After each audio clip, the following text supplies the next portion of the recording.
to repeat.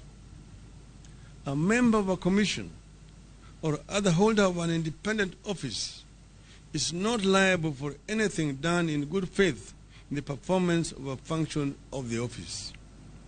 Unquote. By summoning these commissioners, Parliament is usurping the role of a tribunal. They are trying to prejudice whatever tribunal could be formed.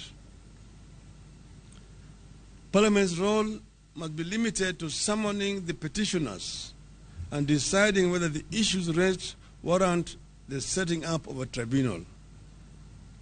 In any case, the conduct of the commission was part of the election petition.